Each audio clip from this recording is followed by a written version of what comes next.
Good evening, everyone. This is your host, Jared Michael, with another episode of Make That Bloody Movie with Coffee. And in tonight's episode, we will be having a special guest. Her name is Georgia. She is from Queens, New York, and she's a pianist, as well as many other things. She has 2 movies coming out she'll share with us. And ladies and gentlemen, we want you to stay around for the coffee of the day. And don't forget, that's the secret surprise to this radio interview. All right, ladies and gentlemen, here she is, Georgia. Hi, everyone. How are you? Hello, JR. Hello, Georgia. How you doing tonight? I'm hanging in there, just doing good. Are you looking forward to this? Go ahead. Good. Are you having a cup of coffee with you while you're sitting down or standing up?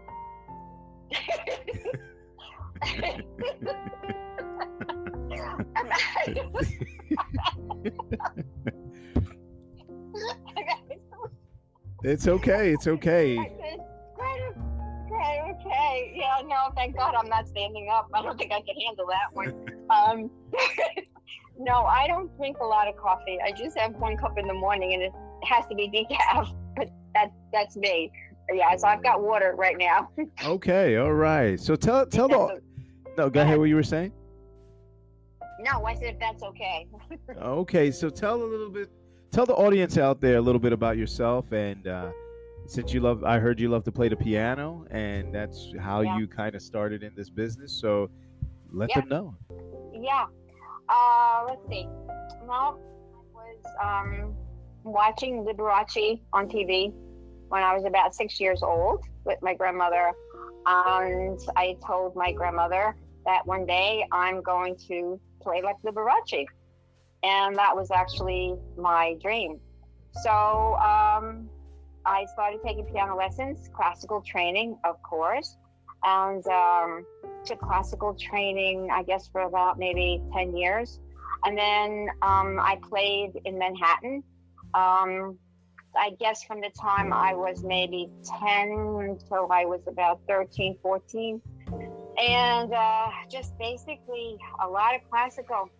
And then I was tired of playing classical music. Well, actually, I was playing concertos by the time I was about 12, 13 in Manhattan. And it was something that I was very, very passionate about. And then when I was about 15, 16, I wanted to change teachers, and I wanted to study some pop music as well. So I took another couple of years of pop music. And so basically that's how I started. I mean, my piano music was everything to me. And I grew up in a Greek household. My family was Greek, although my mother was Italian, but was raised more Greek than anything else, and Greek Orthodox. And my dad and my grandfather played the violin, and my dad played the bouzouki, and they made records, and they played at all kinds of weddings and everything. So I was raised with a lot of music, let's put it that way. So, but my music, my passion was my piano. And then I guess I got married, had kids, got divorced, and then as soon as my kids got older and left, I started composing.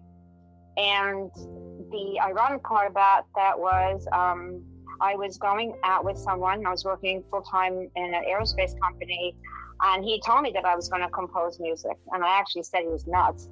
But then he sat down by the piano, and he just never played, and he said 5 notes. He said, I'm giving you 5 notes.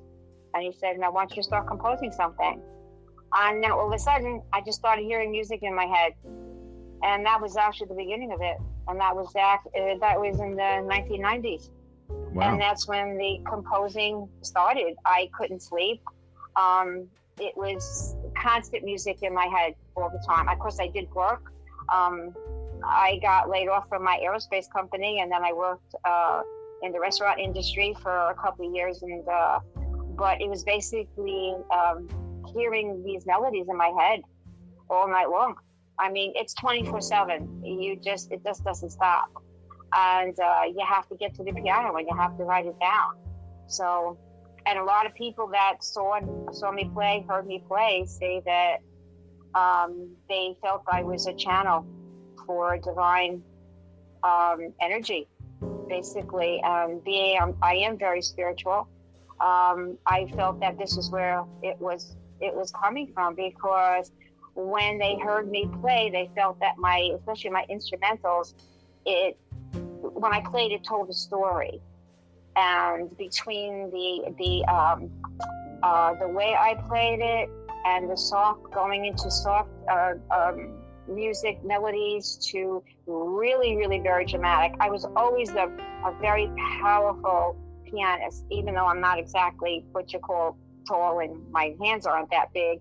I had a lot of strength behind the keyboard or behind the piano, and so my music is very, very, very dramatic, and it's powerful no matter what I played. My teachers used to get mad at me because she used to say to me, "Could you please follow the notes?"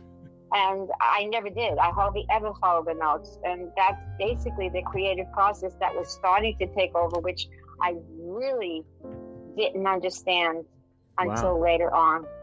I wanted to get into the questions that we had for you, because I think they're very interesting questions, and I think the audience out here would love to hear your answers to those. So let me ask you question number one.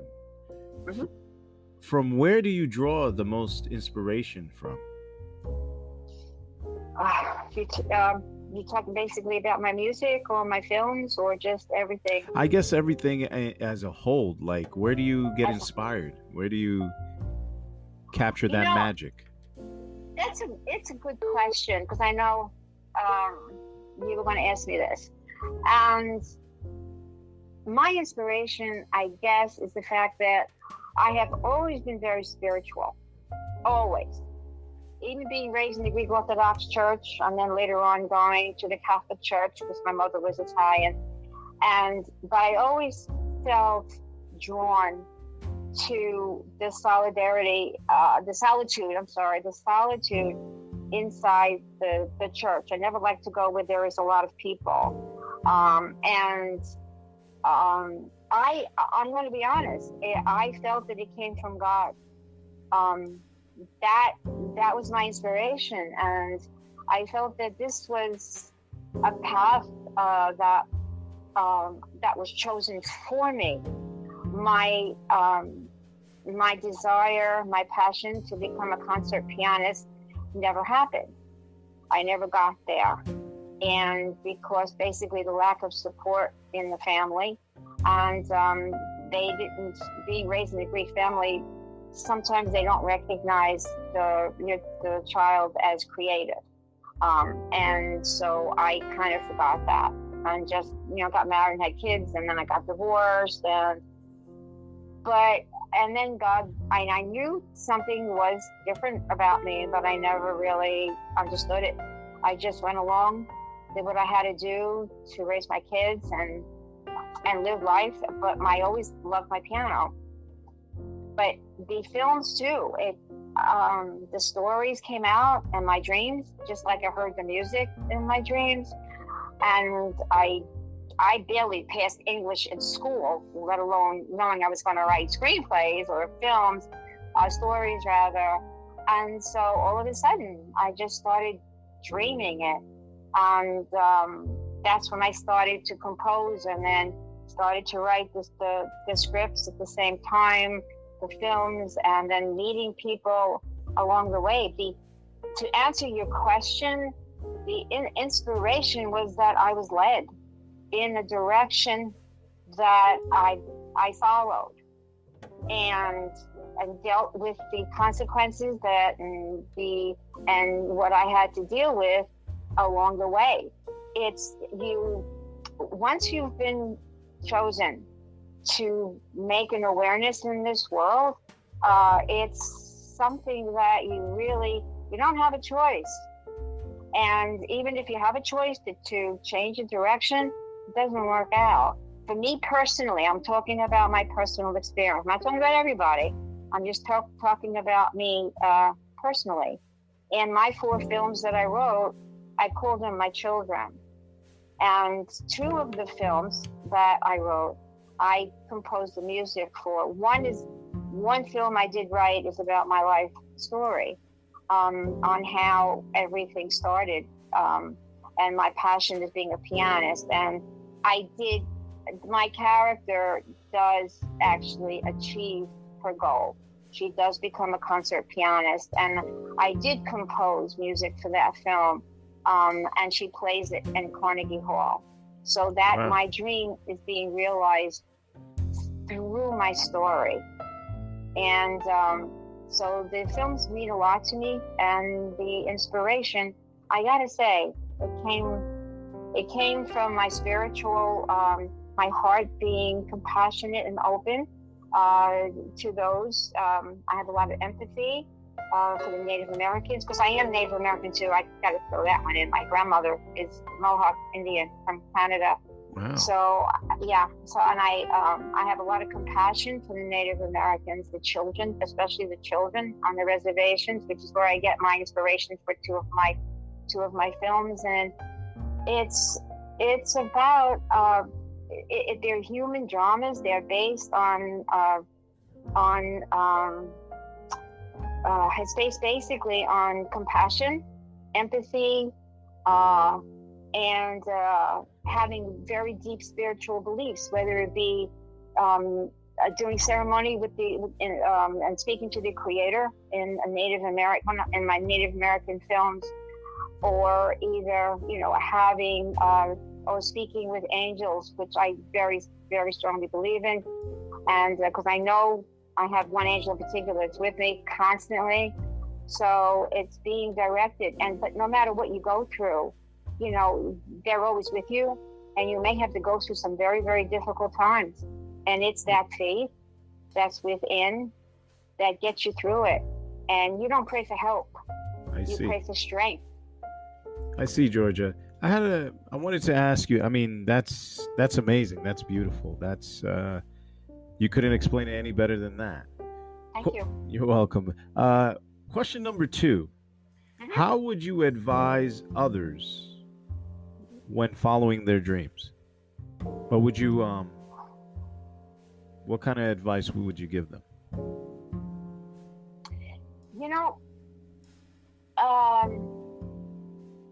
Again, it's all about the passion that you have within. And I wrote something, sometimes I do some spiritual writing, and I wrote something called Never, Ever, Ever Give Up. Because many times in my life, and I've had a very hard and difficult life, it has not been easy, I've wanted to throw the towel in and say, I've had it. I can't do this anymore. I can't. And yet, I would say, okay, you know what? Just, if I have to go through this, I have a destiny. I have a passion. Help me and give me the strength that I need to go through it. That's all I ask. And even though you're going to make mistakes, and mistakes are just another curve in the road. That's all they are. And it's a learning experience. It's not something to dread.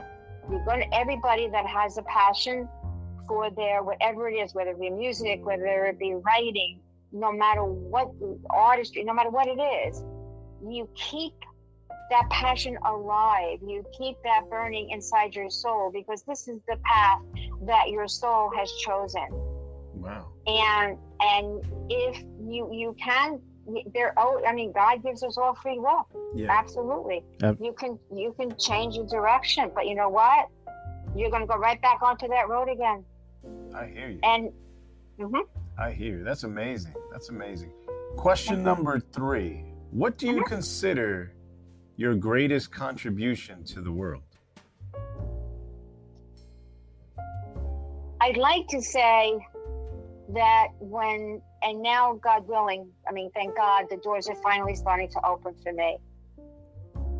When the right people are starting to come in, and that are believing in my work and what I always prayed for. I used to say, God, just please send me someone who can believe in me and in my work, because it is very spiritual. And I don't want to say religious, but it's spiritual. And I'm sorry, I just lost my train of thought. What was It's the all right. question? No, the question was, what do you consider your greatest contribution to the world? Like, Oh, okay. The time I feel very strongly is coming now. And when my films are finally produced, and when it seems like now God is putting everybody in place for me, that will be my greatest contribution. That will be my legacy. Because each one of my films has a message. Each one of my films taps into issues that I've written over 30 years, and I haven't seen anything remotely similar to my work. And it's amazing, because I used to be an agent, and my work went out a lot, and it just wasn't the time. And my contribution to this world, at least I'll know that when I leave and I cross over, that my films will change people's lives and will make an awareness and will help them to shift and change the energy that is around them, whether they lost a child, the atrocities that happened on the reservations with the Native Americans, whether it be someone who is young and wants to study classical music, but yet their family isn't supporting them, to change that, to maybe make the parents see, well, maybe my son or my daughter wants to be a classically trained pianist. Maybe he or she, wants to write films. Maybe he or she, whatever it is, that's what I'm hoping. That's what my contribution to this world would be, because each one of my films is different. gotcha. There are no two alike. Yeah. Okay. All right. Question number 4 and final question. What is the biggest mistake you've made regarding to your life? I know that's a tricky one. Yeah, it is, because I never had a choice. God said, this is the way you're going to go, and this is the way you're going to go. There's no mistake about it. And so what do you think? What do you feel that you've gone through this journey, this is the path you're supposed to be on. What is the greatest, I wouldn't say greatest, but the biggest mistake going through the journey that you felt in your life that you would have done maybe a little bit differently? If that might help. I wouldn't have gotten married at the beginning. But I had my 2 sons, so okay. Okay. Chose the wrong husband. Okay. A lot of us do, I guess. Right.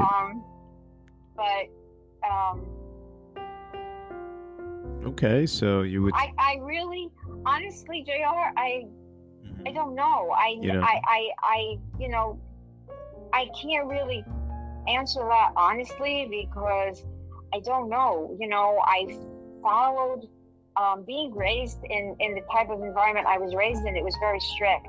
Right. So you really don't have self-esteem. Gotcha. As you're growing older. You don't have room to make mistakes, because everything was structured, and you had to do yes, exactly. That perfect. Yes, that was perfect. Yes, everything is structured in your life, which is what happened with me. Yes, my 2 sons were most important to me to raise them, and that's all I cared about. Okay. And then things started to change when they got older. Yeah.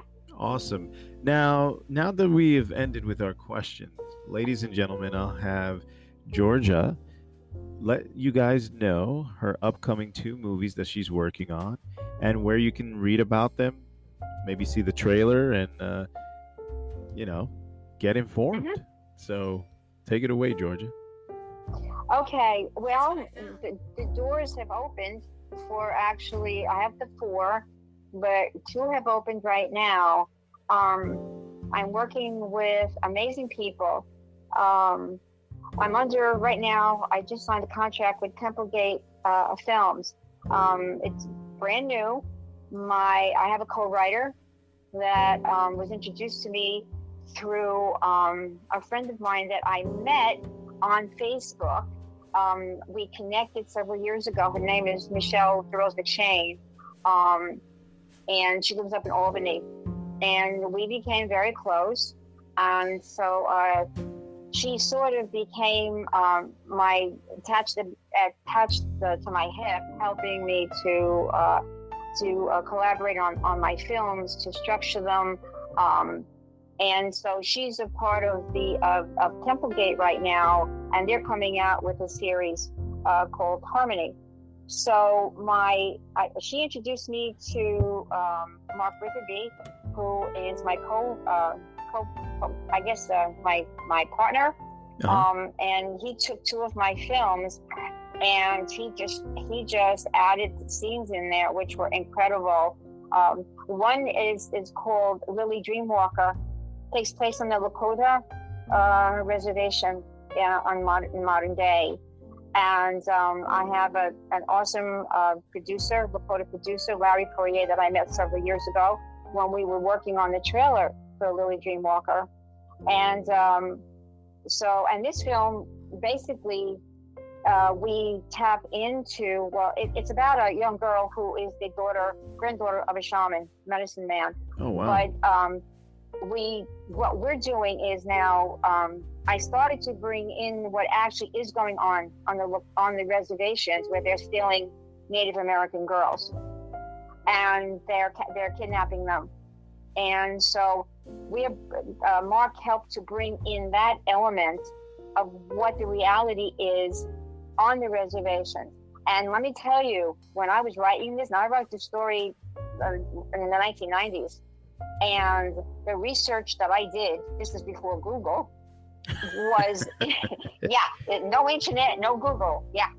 It meant like Barnes and Noble, like library, yes. Like sitting down and actually reading a book. Yes. So I remember those days. The research, and I was compelled. I even though I'm Mohawk blood, I was compelled. And so to research these people, because I knew that there was a message, and I did not realize that until now. So, and it takes that long. And of course, being a female in this industry, it is not easy. And so, but I knew about the reservation. I knew all about the people. I felt like I lived in that time frame. And so, and that's what we're working on right now. That's amazing. Mark has it, yes. And then the second one, now there is a sort of what you could call a concept trailer, which is running now on social media, on Facebook. Okay. And it's called Gabriella, Angel of the White Rose. Wow. I wrote that one in 1989 as a book. It never got published as a book. But I wrote some music for the film, some songs for the film. It takes place in early 1900s Sicily. And it's about a little girl who's 9 years old. And she has the gift of visions. And she's miraculous. And she carries the stigmata. I brought that in. Now, I wrote that a long time ago, that story, a very, very long time ago. And I recently met this phenomenal singer. His name is Patrick Brazil, and he's also an actor. And he put together this amazing concept trailer for Gabriella. Wow. And now it's running on social media. So basically, these two, Lily Dreamwalker is not out there yet. We're not putting anything out there yet. Because we're still waiting for the investors to come through. And I just met this fantastic person, Randy Hillman, again, through social media. It's never giving up, no matter what you got to do. It's just, you push. Right. And you know what I mean? And sometimes you have to take a step back and say, okay, I've done what I could do. Now let the doors open. Now just wait. And then, because they're not going to come knocking at your door. If you don't do the work, if you don't put that passion, if you don't bang on that door, nothing's going to happen. I agree. And that's it. You have to, no matter what it is. Well, okay, I'm going to be a little funny here, but Go ahead. I think I told you, JR, when I spoke to you the last time, I think I'm going to be the oldest living female. I'm going to go on the AARP magazine to sell a screenplay for the first time. But at least I will maybe open up the door for us women who are a little bit older and who have said, you know what? You know something? If she could do it, so can I. Well, Right. There you go. Gotcha. Then I can rest in peace. Yeah. Okay. All right. That's fair. Well, I hope all you young ladies, middle-aged ladies and older ladies, you got the message. You're never too old to keep trying and pushing for your dream and follow your passion. So you That's heard exactly it. right. You heard it from Georgia, from Queens. So, all right, ladies and gentlemen, we're winding down to our show. Is there any way? I know you explained in your, you said the audience can go check out your trailer and your film on Facebook. You said, is it your page or is it a fan page or? No, it's on my page. It's also on Patrick Bazille's page. Okay. You can go to his site too, and it's also on my site. Yeah, on my page. Okay. Yeah, it's called Gabrielle Angel of the White Rose, and he just made this. I've got some fantastic actors in there that are also singers. Awesome. So I'm bringing this as a basic musical / film, but not too much music, not too much singing. I like more story than the singing, because there's a lot of depth to this film, and it means a lot because she's also from an abusive family. She's abused by her mother. Gotcha. So I bring that element into my story as well. It's a very passionate film, and like I said, my films deal with a lot of human emotions. I see. And see, yeah. I know. I see it. I think that's great. I think we all need to have stories be told like that, where we can see different perspectives and get different, I guess, feelings of emotion. You understand it better. Well, ladies and gentlemen, I just want to say again, thank you for having. We're pleased, and it's been a pleasure to have Georgia on our radio show. And again, Georgia, if you want to tell everybody out there how they can get in touch with you, if they want to send you an email or, just shoot out a message about your trailer, if they, feedback, where can they go to directly? Oh, sure. Well, I'm on Facebook constantly. I mean, it took me 6 years to get myself out there on social media, so I'm kind of all over the place. It's Georgia Delphine. I go by Georgia Delphine Kumas, because there is another Georgia Kumas out there, but she's in her 20s and she's in Australia, so that doesn't pertain to me. Right. And my email, I'll give you my email address. Sure. Go ahead. It's Georlena, GEORLENA @ymail.com.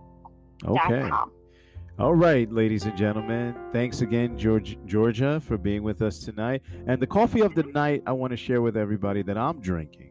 It is a caramel mocha with a little bit of whipped cream on the top and cinnamon spread all over it. That's the coffee, and it's hot, not cold. All right, everyone. Till next time, this is your host, J.R. Michael, on another episode of Make That Bloody Movie with Coffee, signing out. All right.